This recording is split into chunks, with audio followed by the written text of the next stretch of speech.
पहले अफसोसनाक खबर यह है कि खैबर पख्तूनख्वा के बहुत सारे इलाकों में फ्लड आ गया है। सैलाब आया एक मरतबा फिर। पाकिस्तान जो है वो क्लाइमेट चेंज की वजह से लगातार सैलाबों का सामना करता चला आ रहा है। माजी में 10 साल में 8 साल में एक आधा सैलाब आता था, लेकिन अब हम देखते हैं हर साल दूसरे साल यहाँ पे सैलाब आना शुरू हो गए हैं। इसकी एक वजह तो ये है कि क्लाइमेट चेंज हो रहा है, यहाँ पे बहुत ज़्यादा उसके असरात आ रहे हैं। हमने दरख्तों की बड़ी मैसिव कटिंग की है और पोल्यूशन में बहुत ज़्यादा इजाफा किया है। हवा के अंदर जो गैसेस का अखराज है वो पाकिस्तान की तरफ से और हमारे हमसाया ममालिक की जानिब से बहुत ज़्यादा है। तो ये असरात पाकिस्तान के ऊपर लगातार पड़ रहे हैं क्लाइमेट चेंज की सूरत में।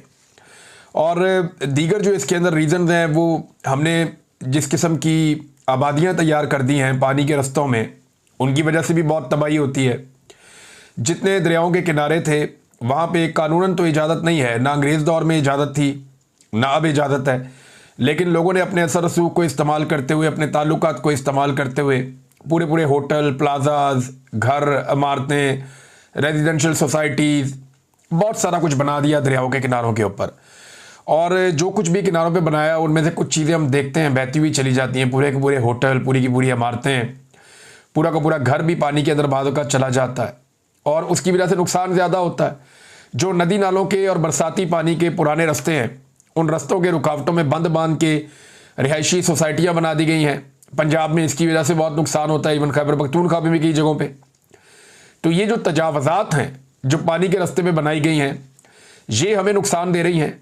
दूसरा, हमने अपने हाथों से अपने इन्वायरमेंट को तबाह किया, हमने दरख्तों की कटाई बहुत ज़्यादा की, फिर नए दरख्त लगाने में हमारी दिलचस्पी भी नहीं होती। और ये जितना टिम्बर माफिया है जो यहाँ से दरख्त काट के ले जाता है और पैसा बनाता है, ये लोग खुद तो इस मुल्क में रहते नहीं है पाकिस्तान में। ये अपने बच्चों के लिए वो ममालिक ढूंढते हैं जहाँ पे दरख्त बहुत ज़्यादा हैं, माहौल बहुत अच्छा है, आबो हवा अच्छी है, जहाँ पे एयर क्वालिटी इंडेक्स जिसको AQI कहते हैं वो बहुत अच्छा है। तो ये उन ममालिक में जाकर रहते हैं, उन जगहों पे जाकर रहते हैं। यहाँ पाकिस्तान को इन्होंने एक शिकारगाह की तरह इस्तेमाल किया कि हर चीज़ यहाँ पे तबाह कर दो, हर चीज़ बेच दो, इसकी मादनियात, इसकी लकड़ी, इसके दरख्त, इसका माहौल, हर चीज़ तबाह कर दें बेशक, लेकिन यहाँ से ये पैसा निकालते हैं। अब ये जो सैलाब के नुकसानात हैं बहुत ज़्यादा हैं और अब तक की इतलात के मुताबिक इंतहाई अफसोसनाक सूरत हाल सामने आ रही है।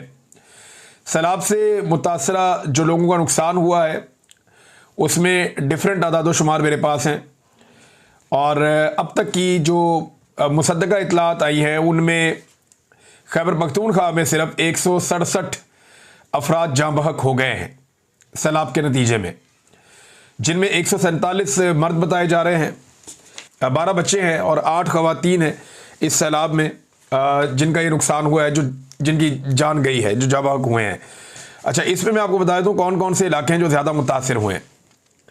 बाजोड़ का इलाका है, यहाँ पे 21 लोग जो है वो जाँ बहक हुए। बुनेर में सबसे ज़्यादा नुकसान हुआ है और वहाँ पे बहुत बड़े पैमाने पे फ्लड आया, उसका नुकसान भी ज़्यादा है। 78 लोग वहाँ पे जाँ बहक हुए, 5 लोग लोअर दीर में, शांगला में 23 लोग, स्वात में 11 लोग, अपर दीर में जो है वो नुकसान हुआ लेकिन लोगों की जान महफूज रही। इसी तरह जो बटग्राम है वहाँ पे 15 और जो मानसेरा है वहाँ पे जो है वो 14 लोग जाँ बहक हुए हैं। तो टोटल 167 लोग अब तक जाँ बहक हो गए हैं, जबकि घरों को, स्कूलों को और दीगर इमारतों को भी जुज़वी तौर पे या मुकम्मल तौर पे काफ़ी नुकसान पहुँचा है। तो ये नाज़रीन सैलाब की सूरत हाल है। खैबर पख्तूनख्वा में एक हेलीकॉप्टर भी गिर गया। खैबर पख्तूनख्वा की हुकूमत का जो हेलीकॉप्टर था ये इमदादी सरगर्मियों में इस वक्त मसरूफ़ थे। कुछ जो है वो दूसरे हेलीकॉप्टर भी हैं इंतज़ामिया के जो रेस्क्यू करते हैं, वो भी मौजूद हैं। खैबर पख्तूनख्वा की हुकूमत का एक हेलीकॉप्टर गिरा, उसमें 5 लोग थे जो हमले के, वो जाँ बहक हो गए हैं और उसमें जो अली अमीन गंडापुर साहब हैं उन्होंने सोग का ऐलान भी किया है। तो इस वक्त मुश्किल सूरत हाल है खैबर पख्तूनख्वा में। सारे पाकिस्तान को सपोर्ट करनी चाहिए, मदद करनी चाहिए। और अब देखना ये होगा कि फ़्लड अगर ये ज़्यादा है और पानी का ये फ़्लो नीचे आता है तो पंजाब में और सिंध में किस किस्म की सूरत हाल पैदा होती है, क्योंकि कैशमेंट एरिया जो है वो ऊपर है और वो वहाँ है जो खैबर पख्तूनख्वा के इलाके हैं, तो वहाँ ज़्यादा तबाही हुई है। आज से 2-3 साल पहले 2022 में बलूचिस्तान में बहुत तबाही हुई थी, वहाँ से जो है कोई सलमान से पानी नीचे उतरा था और बहुत ज़्यादा बारिश हुई थी। 70 घंटे तक एक बारिश तो लगातार हुई थी। तो अभी सारी की सारी गवर्नमेंट इसके ऊपर काम कर रही है। खैबर पख्तूनख्वा की हुकूमत ने इमरजेंसी लगाकर इस पे काम शुरू कर दिया है। लोगों को सपोर्ट करनी चाहिए अपने प्यारों की।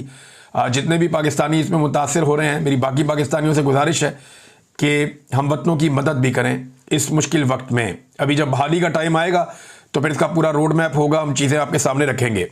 नाज़रीन, सियासी लीडर्स की मकबूलियत के हवाले से मुख्तलिफ सर्वेज आते रहते हैं।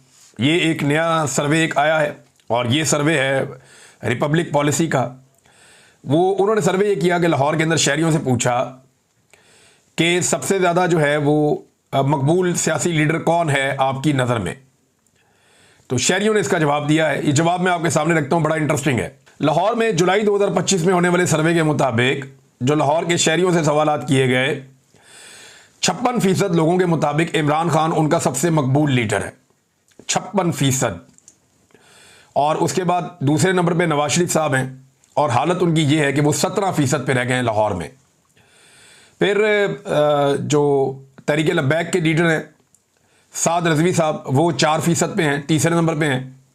बिलावल जरदारी, एक बड़ी जमहूरी पॉलिटिकल पार्टी के लीडर, वो 3% पे हैं। जमात इस्लामी 2% पे है। बाकी सियासी जमातें 2% पे हैं, जबकि 16% लोग ऐसे हैं जो किसी भी सियासतदान को पसंद नहीं करते। अब इमरान खान 56% के साथ सबसे आगे, यही तो प्रॉब्लम है पाकिस्तान की एस्टेब्लिशमेंट की और हुकूमत की। इमरान खान की मकबूलियत का खौफ उन्हें एक दूसरे के खिलाफ खड़े भी नहीं होने देता। और जो इस वक्त एस्टेब्लिशमेंट और मौजूदा हुकूमत के अंदर शामिल जमातों में एक प्यार मोहब्बत और रोमांस चल रहा है, उसकी सबसे बड़ी वजह अवाम में इमरान खान की मकबूलियत है। अगर इमरान खान साहब अवाम में मकबूल ना होते तो शायद ये इतना लंबा ना चलते। अपने अपने सर्वाइवल के लिए एस्टेब्लिशमेंट जो है वो मदद कर रही है रवायती सियासी जमातों की, और रवायती सियासी जमातों की जो हुकूमत है वो मदद कर रही है एस्टेब्लिशमेंट की। तो एक दूसरे के सहारे ये सब बेचारे खड़े हैं। नाज़रीन, पाकिस्तानियों ने पूरी दुनिया के अंदर जश्न आज़ादी मनाया। दुनिया भर में पाकिस्तानियों ने पाकिस्तान तहरीक इंसाफ के झंडे भी उठाए हुए थे। कहीं कहीं किसी और एक कभी पॉलिटिकल पार्टी का झंडा भी नज़र आ जाता था। तो पाकिस्तानियों ने जश्न मनाया, यौम आज़ादी मनाया, और ज़्यादातर लोगों ने पीटीआई के झंडे उठाए, नारे भी लगाए। वहाँ पुलिस भी मौजूद थी, इंतज़ामिया मौजूद थी। लेकिन इसके बावजूद सड़कें रुकी, ट्रैफिक स्लो हुई, बहुत सारा कुछ हुआ, लेकिन मुकदमे दर्ज नहीं हुए। पाकिस्तानियों पर मुकदमा दर्ज नहीं किए गए पूरी दुनिया में, क्योंकि वो पाकिस्तान का यौम आज़ादी जो है वो मना रहे थे। लेकिन पाकिस्तान में पाकिस्तानियों पर मुकदमे दर्ज कर दिए गए यौम आज़ादी मनाने पर, क्योंकि वो एक पॉलिटिकल पार्टी को भी साथ में सपोर्ट कर रहे थे और हुकूमत उस पॉलिटिकल पार्टी की मुखालिफ है।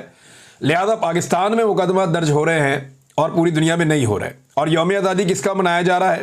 पाकिस्तान का मनाया जा रहा है। पाकिस्तान में यानी ये जिसकी लाठी उसकी भैंस वाला सिस्टम है। ये एक और भी सड़क ब्लॉक हुई है, इसके ऊपर भी मुकदमा दर्ज करो। ये एक वीडियो आई है जो खैबर पख्तूनख्वा से आई है। डीआई खान 90 किलोमीटर दूर इससे जो है वो डेरा इस्माइल खान का शहर है, और ये 90 किलोमीटर जब लिखते हैं तो ये ज़िला कचहरी को लिखते हैं। तो बिल्कुल वज़ीर आला खैबर पख्तूनख्वा के ज़िले के बिल्कुल साथ ही मेन हाईवे मोटरवे के ऊपर ये अस्करियत पसंद दहशतगर्द जो है ये रक्स कर रहे हैं। टीडीपी जो है वो वहाँ पे रक्स कर रही है, इंजॉय कर रही है। सवाल ये है कि इनको वहाँ लेकर कौन आया? सवाल ये है कि इन्होंने बॉर्डर कैसे क्रॉस किया? सवाल ये है कि ये हथियारों के साथ यहाँ दंदनाते कैसे फिर रहे हैं? सवाल ये है कि इनकी सहूलतकारी किसने की है? गंडापुर कई दफ़ा ये कह चुके हैं कि गुड तालिबान का एक मामला है। जब भी कभी हम कार्रवाई करते हैं तो हमें कहा जाता है ये अच्छे लोग हैं, इन्हें छोड़ दो। तो कहीं ये गुड तालिबान तो नहीं है? और अगर ये गुड तालिबान नहीं है और बैड तालिबान हैं तो फिर ये यहाँ क्या कर रहे हैं और ये यहाँ पहुँचे कैसे? और कोई भी कैसे किसी सड़क के ऊपर खड़ा होकर रक्स कर सकता है सड़क को बंद करके? और दिन दिहाड़े का टाइम है, आप अंदाजा करें, कोई रात का वक्त भी नहीं है।